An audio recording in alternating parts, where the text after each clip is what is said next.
The inspector was waiting at my desk when I finally got back to the station. He had a stack of papers in his hands that he kept flipping through. "What's all that?" I asked. He glanced up, startled, as if he hadn't heard me come in. "I've been looking through my research and I found a disturbing link between the victims," he said. He handed me the papers and stabbed at the first source so hard his finger almost poked through it. "Look at this article. Edgar Guerrero was involved in a car accident 8 years ago that nearly killed him. It was a 4-car pileup. The paper says he would have gone through the windshield on impact if he hadn't been wearing his seatbelt. And look at this." He shifted the papers and showed me a grayscale printout. It's a blog post from Vivian Tracy. Apparently she was skydiving with her college roommate last summer when she had a close call with her ripcord. Her parachute almost didn't open. A few more seconds and she would have hit the ground full force. I glanced through the inspector's sources. The newspaper didn't say much about Edgar's car crash, but the vehicles in the picture had been crumpled like used soda cans, and I had a hard time imagining anyone walking away from that one. The post from Vivian's blog was cheery and riddled with emoticons. There was a photograph of her plummeting through the air, laughing with a stretch of grassy ground waiting far below to meet her. The girl in this picture had no idea how close she would come to dying. I thought of her body, splattered in a puddle on the front porch, and an unpleasant tingle crawled over my skin. "This can't be coincidental," I agreed, This can't be coincidental, I agreed, handing back the files. "But what do these sources have to do with Ellery Pickett?" The inspector reached for the desk and withdrew another sheet of paper. "This is a license renewal, issued to Mr. Pickett just last year." He passed it to me, his fingers taut. The license was newly issued, just as the inspector had said, but the figure in the photo was far too young to be Ellery. That's not to say there wasn't a resemblance. His nose had the same crooked bend to it, and his stringy black hair was already starting to thin. I could imagine it growing white and wispy in several years' time. "This guy's only 40 years old," I said, looking up from the paper. "The old man I saw on Ellery's porch must have been his father or something. There's no way a person could age that much in the course of 1 year." The inspector snapped his fingers. "That's just it. Ellery has aged.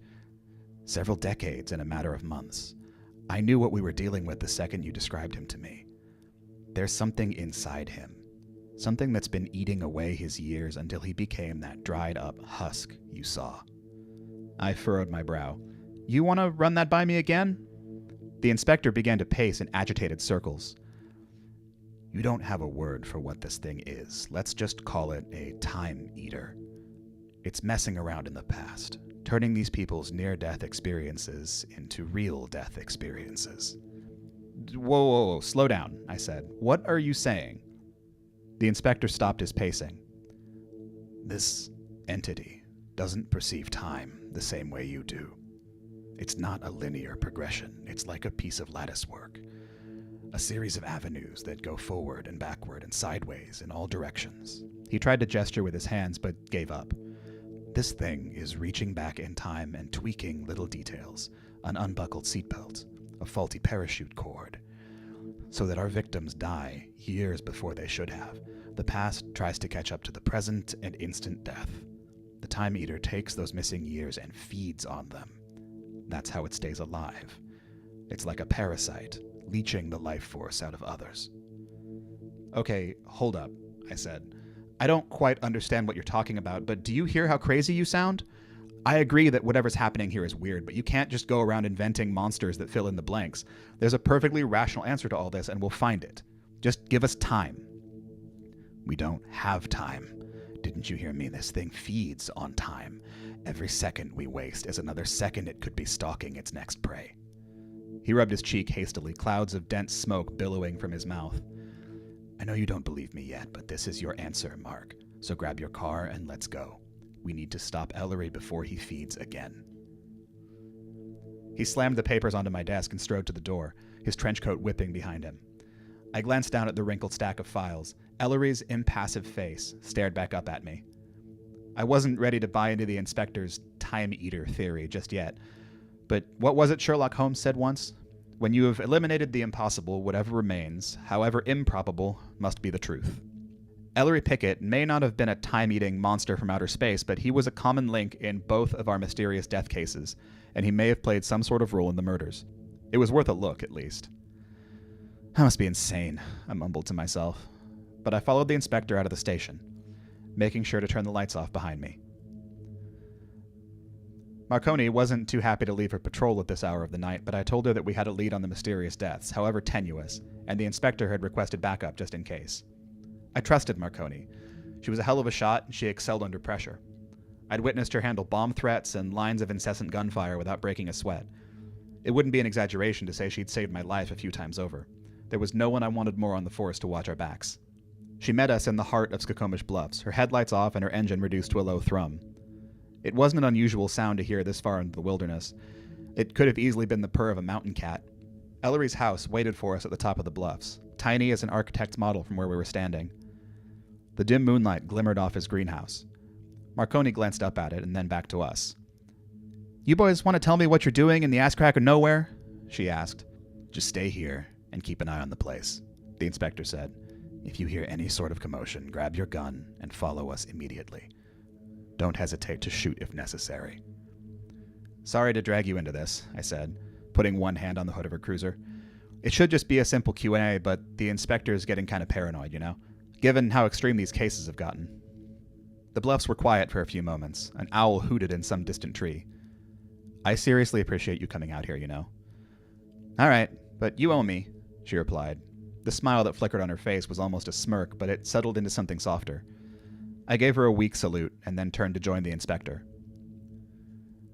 We kept to the shadows as we ascended the hill towards Ellery's house. "Keep your gun ready," the inspector said under his breath. I hesitated. This was supposed to be a peaceful investigation, but he sounded so earnest that I slipped my pistol out of its holster. I gripped it with both hands, the metal cold under my fingers. It felt heavier than usual. Maybe there was something in the air out here. The building couldn't have been more than one story, but it loomed over us as we approached. We climbed onto the front porch with hesitant footsteps. A gust of wind picked up, causing the porch swing to drift lazily back and forth. I reached out to ring the doorbell, but the inspector stopped my hand. The front door was open just a crack, revealing a dark foyer with a welcome mat and a dried potted plant. He gestured for us to go inside. "We don't have a warrant," I hissed. "Are you crazy?" "Trust me, a warrant is the least of our worries," he replied. He ducked his head and slipped across the threshold. Swearing under my breath, I held up my gun and followed him into the dark entrance hall. I nearly stumbled over another flower pot in the process. They were strewn everywhere along the rug, roots upended, dirt spilling out in clumps. The inspector reached down and picked up one of the fallen leaves. It was gray and crispy, and it crumbled into dust at his touch. "And the Time Eater's been feeding," he said quietly. "It must have sucked all the juice out of Ellery's plants before moving on to humans. But even that's not enough. Its vessel is aging faster than it can feed." "If you're done speaking gibberish, can we get a move on here?" I whispered. Jesus, this was so illegal in so many ways. Ellery could sue the shit out of us for entering his house without a warrant. I wasn't exactly sure what the inspector was trying to accomplish here. A ceramic clatter issued from the back of the house, and the inspector froze. "The greenhouse." "The greenhouse," he said. He rose from his crouched position and darted through the doorway, his slender body disappearing in the darkness of the next room. I gritted my teeth and raced after him. The kitchen was already empty when I stepped inside. Where the hell did he run off to? Another clatter came from deeper in the house, louder this time. It sounded like someone had thrown a flower pot onto the ground. I dodged past the kitchen table, overflowing with empty plates and silverware, before ducking into a side hallway, leading towards the greenhouse. The door had already been thrown open for me, so I hurried inside. Everything had an eerie silver tint in the moonlight. Plots of earth stood on raised platforms. Dried ferns and withered flowers, slumping in piles on the soil. Flower pots were perched on every spare inch of shelf space. I spun in a slow circle, keeping my gun held up, eyes peeled for any sign of movement. I couldn't tell where the crash had come from. There was no ceramic littering the ground, no splatter of roots and dirt. My shoes made light tapping noises on the linoleum as I made my cautious way to the back of the greenhouse. Then a hunched shape came lunging at me from behind one of the raised platforms, fingers bared like claws. Ellery? His head was thrown back, and his wispy hair fluttered behind him as he ran. A guttural cry rose in his throat and pierced my ears. Without thinking, I raised my gun and fired off a single shot. Ellery veered out of the way with almost inhuman agility, moving far faster than any man his age should be able to. And then he crashed into me, knocking me against the glass cabinet and latching onto my arm with one clawed fist. I cried out. My gun flew from my hand and skittered away across the greenhouse floor. Veins popped under his grip, glowing lines of neon red beneath my skin. The same red glow pulsed from his open mouth. At first I thought his teeth were missing, but no, it was more than that. The space between his jaws had been completely hollowed out. No gums, no tongue, no esophagus, just a gaping maw where his mouth should be. I kicked at his shins and tried to struggle free, but his grip was stronger than I would have expected from an old man. If he even was an old man anymore. His eyes had taken on an odd silver sheen, like he was wearing mirrored contact lenses. A tangled sort of snarl escaped from the void that was his throat. His grip tightened, and suddenly my brain was flooded with images. At first they were just flashes, memories that zipped past me with a crackle and a burst of static. But eventually they took on a stuttering sense of cohesion, like a film reel spinning. I recognized this night. It must have been 3 years ago when I was still new to the force. I saw myself crouched behind my police cruiser, gun clenched in one sweaty hand, listening as bullets whistled past the car and shattered someone's windshield. Red and blue lights spun in circles around me.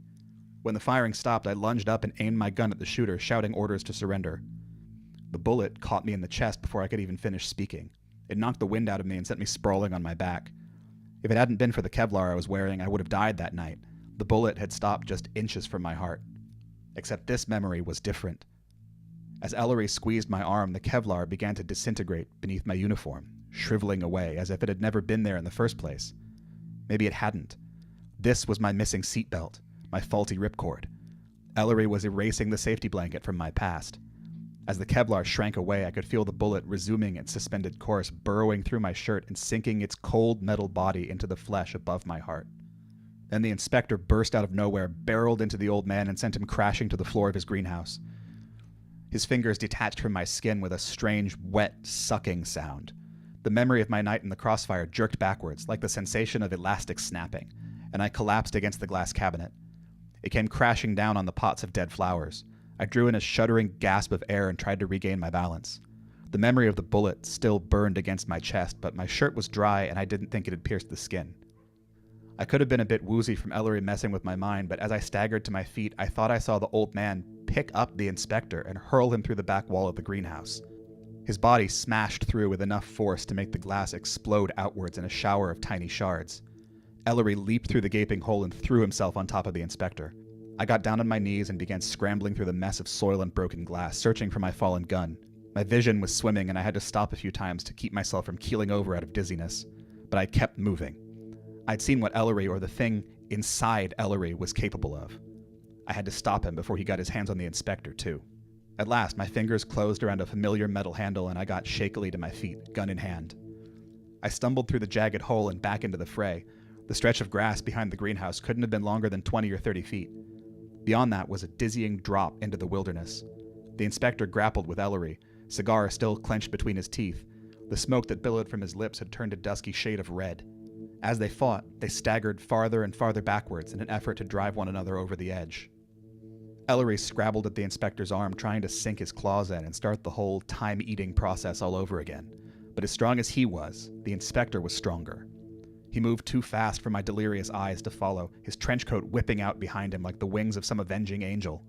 I aimed my pistol at the pair of struggling figures, but I couldn't get a lock on Ellery in my current condition, and I was too afraid I would take out the inspector by mistake.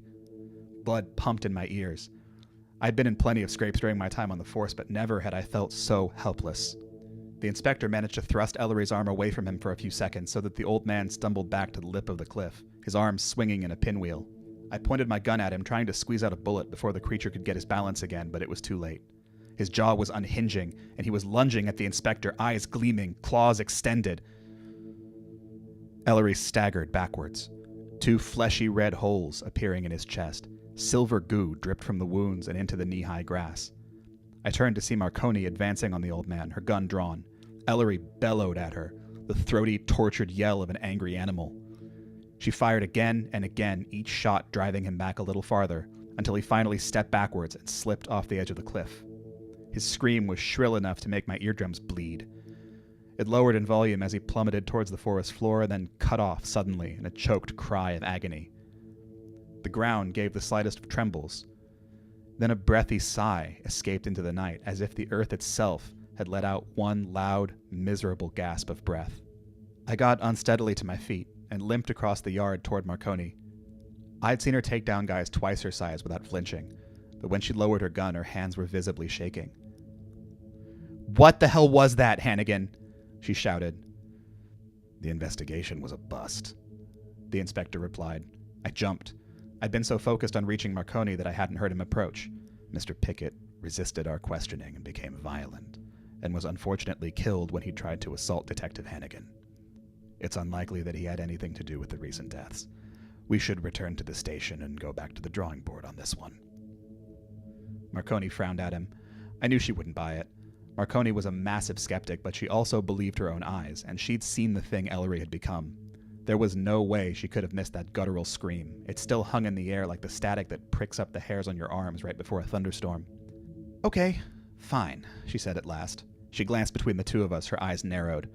"I'll play along for now, but someday, Hannigan, you're going to tell me exactly what the fuck happened tonight." I lifted a hand to my ear and felt a damp spot just below the earlobe.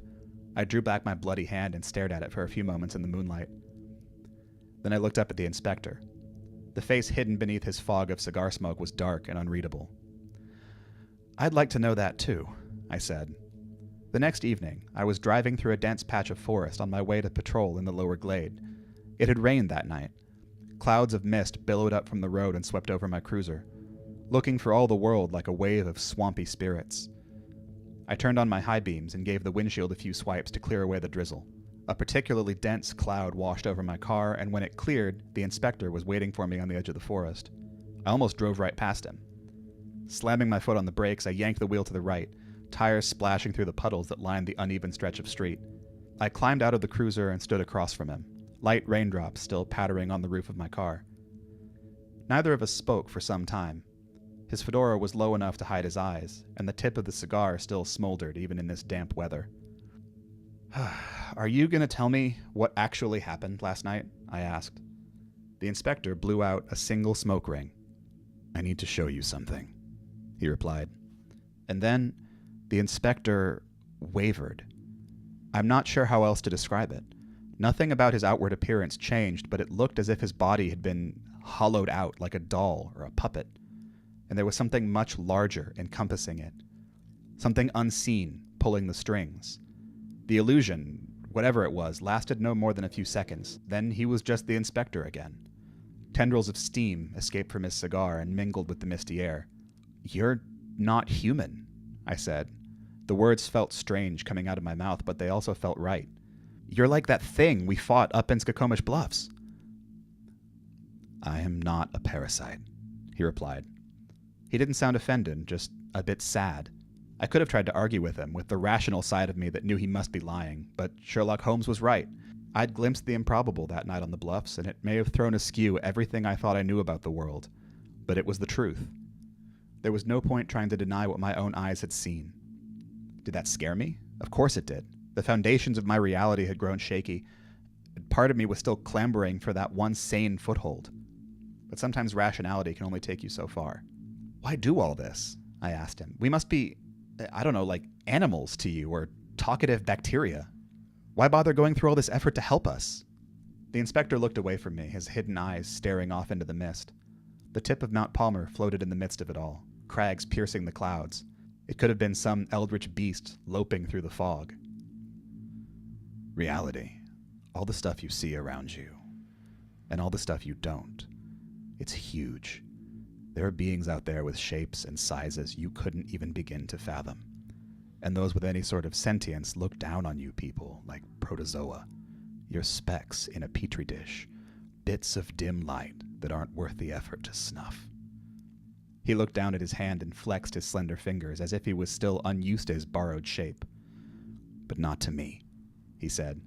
"I look at humans and see honor, love, loyalty so strong you would take a bullet for the ones you trust. Archaic values to some of my kind, but I think they're worth protecting. Maybe that's naive of me, but I don't think so." He took the cigar from his mouth and tapped it against the side of his trench coat. Flecks of ash trickled from the tip and vanished in the soggy ground. "So in some ways, you're right," he said. "You are small, but you are not insignificant. Don't ever forget that." The sound of his voice gave way to crickets and the ever-present rustling of the trees. I stared up again at Mount Palmer, thinking of the odd weather patterns, the missing chickens, the noises in the woods, the countless unsolved cases we had buried back at the station. It's the Neverglades, isn't it? I said. There's something about this place, something that brings all the strangeness to the surface. He pondered the question for a moment.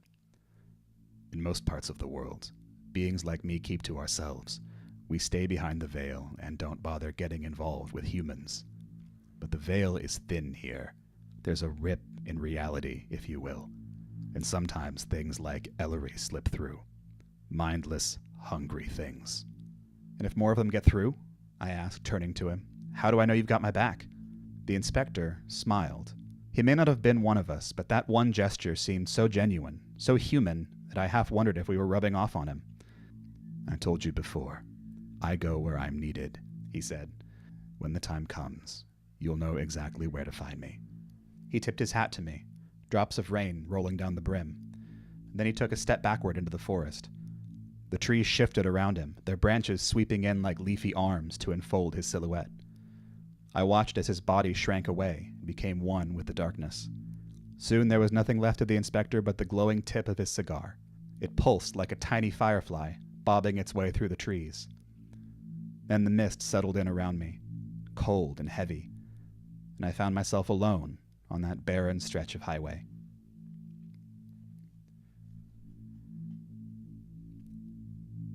And that concludes the first Neverglades mystery by David Farrow, Lost Time. I hope everyone enjoyed it, and I'll be back in a few days with part 2, Zombie Radio. I'll see you all then.